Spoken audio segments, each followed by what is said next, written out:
ലക്ഷണങ്ങൾ അനുഭവപ്പെടുന്നുണ്ടോ? Uric acid ആകാം. Hi everyone, welcome back. Uric ആസിഡിന്റെ ലക്ഷണങ്ങൾ കണ്ടെത്തി ഉടൻ തന്നെ ചികിത്സിച്ചില്ലെങ്കിൽ ഹൃദയാഘാതത്തിനും വൃക്ക സംബന്ധമായ പ്രശ്നങ്ങൾക്കും കാരണമാകും. രക്തത്തിൽ യൂറിക് ആസിഡിന്റെ അളവ് വർദ്ധിക്കുന്ന അവസ്ഥ ഇന്ന് വളരെ സാധാരണയായി മാറിയിരിക്കുകയാണ്. യൂറിക് ആസിഡിന്റെ ലക്ഷണങ്ങൾ കണ്ടെത്തി രോഗം നിർണ്ണയിക്കാൻ പലപ്പോഴും വൈകാറുണ്ട്. സാധാരണയായി ശരീരത്തിൽ കണ്ടുവരുന്ന പ്രശ്നങ്ങളായതിനാലാണ് ഇത് രോഗനിർണയത്തെ പലപ്പോഴും വൈകിപ്പിക്കുന്നത്.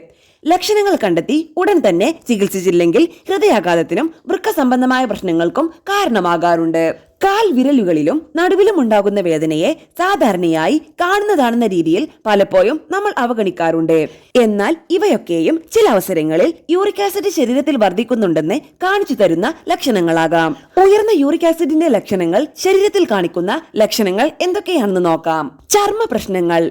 യൂറിക് ആസിഡ് കൂടുന്നത് മൂലം ചർമ്മ പ്രശ്നങ്ങൾ ഉണ്ടാകാനുള്ള സാധ്യത ഏറെയാണ്. അലർജി എന്ന് തോന്നിപ്പിക്കുന്ന ചർമ്മ പ്രശ്നങ്ങൾ യൂറിക് ആസിഡ് വർദ്ധിക്കുന്നത് മൂലമാകാം.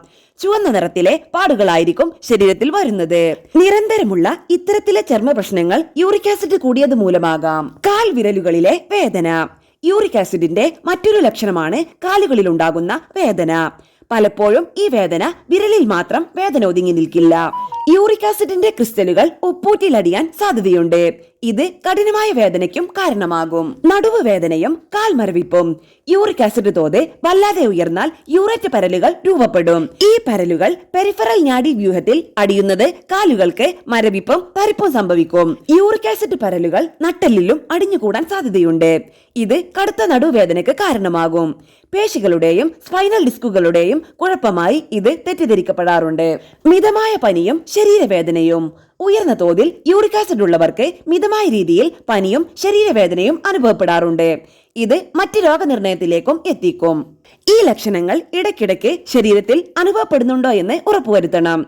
നല്ലൊരു ഡോക്ടറെ കണ്ടതിന് ശേഷം ശരിയായ രോഗനിർണയം നടത്തുക. അതിനുശേഷം മാത്രം യൂറിക് ആസിഡ് കുറയുന്നതിനുള്ള ഡയറ്റ് എടുക്കണം. അതും ഡോക്ടറുടെ നിർദ്ദേശത്തോടെ ആയിരിക്കണം.